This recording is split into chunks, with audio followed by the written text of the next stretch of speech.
Hello children, today we will continue with part 2 of the lesson Sexual Reproduction in Flowering Plants. So in this video we will try to define what pollination is and we will see what are the different agents of pollination. Let us try to define what pollination is. Pollination is the transfer of pollen grains from the anther of the stamen to the stigma of the same or genetically different flower of the same species. So let me define pollination once more. It is the transfer of pollen grains from the anther of the stamen to the stigma of the flower. It could be either the same flower or a genetically different flower, but it should be of the same species. This is what pollination is. What are the different types of pollination? The first type of pollination is autogamy. It is a type of pollination in which a bisexual flower is pollinated by its own pollen. So what's a bisexual flower? A flower which carries both the male as well as the female reproductive structures. That is both the stamen as well as the carpel. If they are present, we call it to be a bisexual flower. So autogamy is a type of pollination in which a bisexual flower is pollinated by its own pollen. That is transfer of pollen from the anther to the stigma of the same flower. This is very important. Autogamy is also known to be self-pollination. Example, sunflower, peas, green gram. So what are the characteristics of self-pollinated flowers? In such flowers, the stigma and the anther both mature at the same time. In the flowers of autogamy or self-pollinated flowers, the stigma and the anther, they both mature at the same time. This is what we call to be compatibility. And the other one is stigma and the anther, they lie close to each other. So maturation of the stigma and anther at the same time is what is called as homogamy. Homogamy is the maturation of the stigma and the anther at the same time. What is dichogamy? When the stigma and the anther mature at different time, then you call that to be dichogamy. So this is autogamy is one kind of pollination. The next kind of pollination what we are going to see is geitonogamy. We call it to be geitonogamy. What is this geitonogamy? Here, the transfer of pollen grains from anther to the stigma of another flower happens. That is, pollen grains from the anther are transferred to the stigma, or transfer of pollen grain to the stigma happens between two different flowers of the same plant. It's going to be one and the same plant. The transfer of pollen grains to the stigma will be carried between two flowers or the flowers of the same inflorescence. But both should belong to the same plant. So, genetically, it is similar to autogamy or self-pollination because the pollen grains come from the same plant. Example, maize and corn. See here, this is a gaetonogamous flower. You got two flowers. Both the flowers belong to the same plant. In autogamy, what we saw? We saw the pollens are transferred to the stigma of the same flower. But here it can happen between two flowers of the same plant. The pollens from this plant are transferred to the stigma of the other. This is a gaetonogamous flower. This happens even in an inflorescence. This is corn where you call this to be an inflorescence. Between flowers of the same inflorescence, transfer of pollen to the stigma happen. Clear, children? What are the characteristics of a gaetonogamous flower? Here, the purity of self is maintained because there is no change in the genetic constitution. It is the same flower that is participating in the process of pollination. No change in the genetic constitution, and the pollination is not dependent on any external agent. Any external agent or special pollinators are not required in this kind of pollination, and pollen grains also do not get wasted. This is the second type of pollination which you call to be gaetonogamy. Is it clear, children? Now, let us see what are monoecious and dioecious plants. Monoecious plants are those which have both the reproductive structures, that is, the male as well as the female reproductive structures in one and the same plant, but it can be either in the same flower or different flowers of the same plant. If it is the same flower, we call that to be a bisexual. If it is either one organ, that is the male organ or the female organ present in one flower, you call it to be a unisexual flower. But both these organs as unisexual flowers will be present in the same plant. So monoecious plants have both the reproductive parts present in one and the same plant. You call such plants to be monoecious. Example, mango, guava and banana. There are a kind of other kind of plant which we call to be dioecious. They are also known to be imperfect flowers.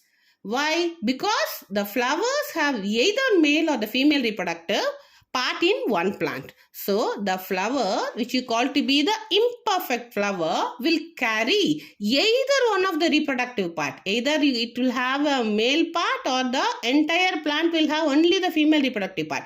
So here we diagnose the plant itself to be a male plant or a female plant.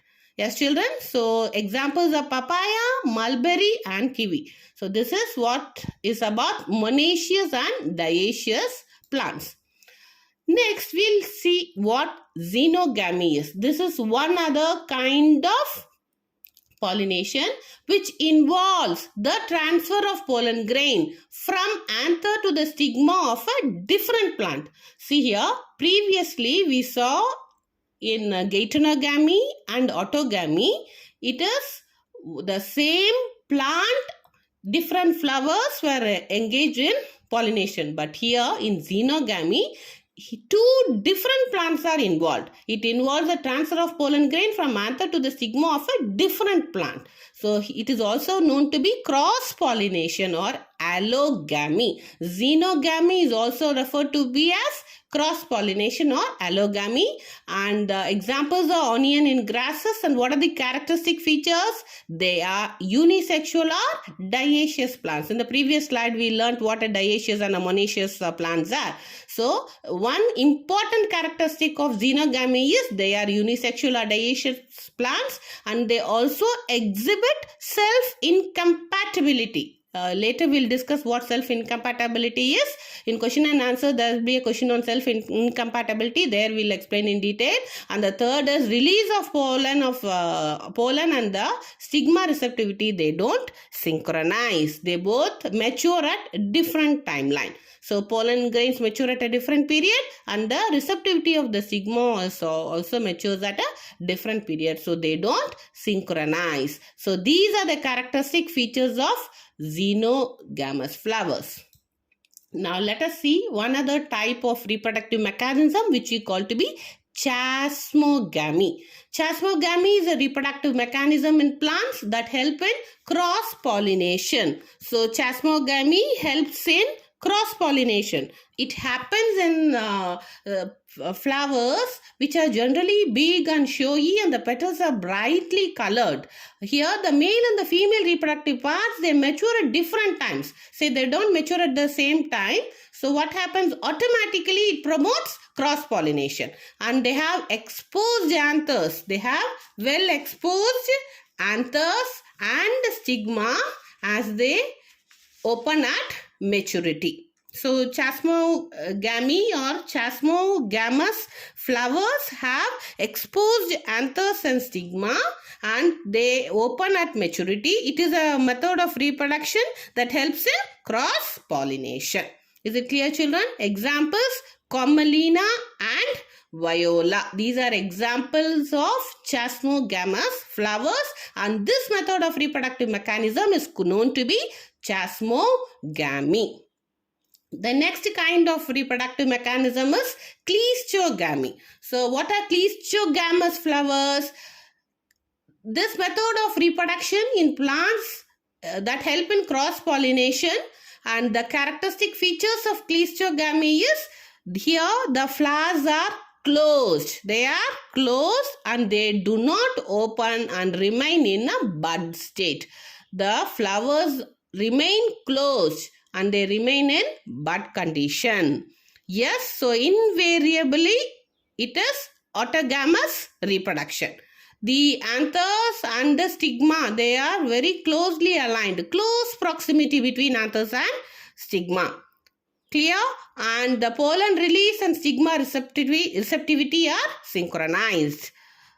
The release of pollen and the stigma receptivity happen at the same time, enabling the process of pollination. So the reproductive structures are generally smaller, so less amount of pollen is needed. So here even pollination happens in the absence of pollinators. This is cleistogamy flowers. Example, oxalis. This is the flower of oxalis. You can see this is an example of cleistogamy. The next slide. Now we just revise what we have learned so far. So pollination is of broadly it is divided into two kinds: self-pollination and cross-pollination. Autogamy, this is xenogamy. Self-pollination is again of two types, that is autogamy and geitonogamy. This we learnt in detail in the previous slide. And xenogamy is cross-pollination that requires certain pollinating agents to help in this process. These pollinating agents are broadly classified into two types. What are they? Abiotic and biotic components. So what are abiotic? Non-living components. And biotic are living components. So what are these abiotic components? Example, wind, pollination by wind and pollination by water. In biotic components, we will learn about pollination by snails, insects, birds, bats and other vertebrates. So this is types of pollination and pollinating agents. Now let us discuss about abiotic agents of pollination. So what are these abiotic agents of pollination? They are pollination by wind is known as anemophily. What do you call that pollination by wind? You call that to be anemophily. You can see the picture here. This is a pine cone where these are the fumes which you see. These are the pollen grains. This happens by flow of wind. Pollination is by wind. And here you see a slide which shows the picture of a water plant. Water plant is an aquatic plant called as Vallisneria, where pollination is by water. You can see the male and the male flowers are just floating, and it comes in close proximity with the water acts as a medium of transporting these male flowers. Is brought close to the female flowers, helping in pollination. Example, Vallisneria. And this method of pollination by water is termed as hydrophily. So abiotic agents of pollination, you got two kinds, namely anemophily and hydrophily. Is it clear, children? Shall we go on to the next slide?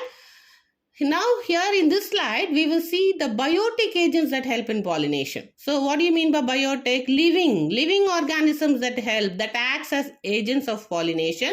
We call it to be biotic agents of pollination.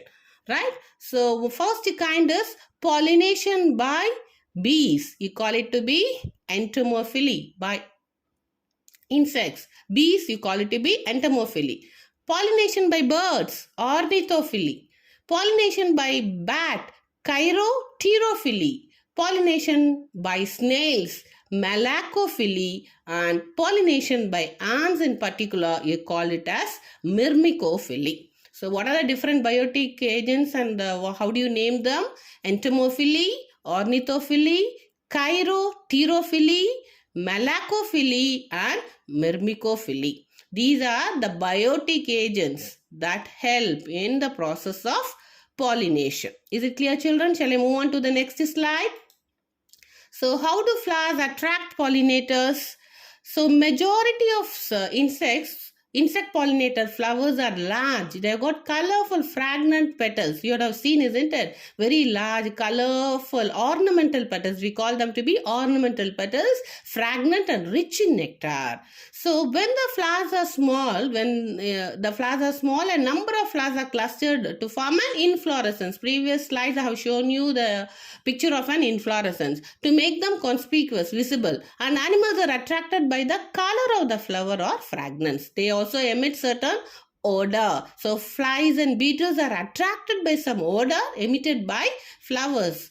And flowers also provide nectar and pollen grain as rewards to its visitors. So who are the visitors to the flowers? Flies and beetles, butterflies, moth, all these visit. And giving some reward, uh, they use nectar is given generally as a reward. And when pollinators visit the flowers, their body gets coated with the pollen grains. So as the visitors visit the flower, the body of the pollinator gets coated with the pollen grains, and then when they move on to another plant, another flower, there the body of the animal comes in contact with the stigma of the other flower, and it brings about pollination. So these are the features of the flower that in order to attract pollinators. Is it clear, children?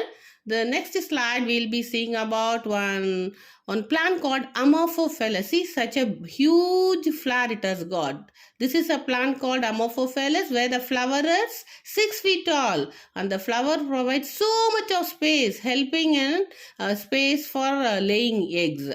It gives so much space for the pollinators to use the space for laying eggs. There is another plant called as yucca plant. Here there is a mutual relationship existing between a yucca plant and a moth. A moth and both the moth as well as this plant complete the life cycle only with each other's help. The moth deposits its egg in the locule of the ovary, and in return it helps in pollination. This is an example of a mutual relationship existing between a moth and a plant that helps in pollination, where both the partners are mutually benefited. Is it clear, children? So these were the slides that were explaining what pollination is and different agents of pollination. Now let us see some short answer questions that are expected. What could come? Which part of the gynoecium determines the compatible nature of the pollen grain? Which is the compatibility of the nature of pollen grain is determined by which part? It is the stigma of the gynoecium that determines the compatibility. Next question. How do aquatic plants undergo pollination? What are aquatic plants? Plants that live in water. A few aquatic plants have their flowers growing in the air. They are pollinated by the insects. Other plants that have their flowers submerged in water release their pollen in the water that drift in the water and are caught by the feathery stigma of female flowers. Yes, we saw an example of Vallisneria. This is the answer to this second question. In short answer type question, the question asks this: how does a chasmogamous bisexual flower prevent self-pollination? So first for this we need to know what a chasmogamous flower is, and we are going to see how it prevents self-pollination. So what's a chasmogamous flower? A chasmogamous bisexual flower prevents self-pollination in the following ways. How? Dichogamy. What is dichogamy? It is a strategy where the release of pollen and receptivity of stigma are not synchronized. That means both the maturation of pollen grains and stigma receptivity do not happen at the same time. Example, in sunflower, the stigma becomes receptive long after the pollen release. So initially pollen are released. At that time of pollen release, the stigma of the gynoecium is not receptive. So it cannot self-pollinate. This is a mean to prevent self-pollination. Right? Next is hercogamy. What is hercogamy? In this type, the male and the female flowers are present at different locations. In this, the pollen of the flower cannot come in contact. They are at a different height, so they cannot come in contact with the stigma of the same flower. For example, one species of hibiscus called as Hibiscus gloriosa, it exhibits hercogamy. The next type is self-sterility. This is one of the means or mechanism in which the growth of the pollen tube in the pistil or the germination of pollen grain is inhibited. Self-sterility means the pollen grains, when they are deposited on the stigma of the flower, they have to be accepted by the stigma, and it has to help in help the pollen in producing the pollen tube. But in case of self-sterile plants, the pollen tube is inhibited to produce the pollen.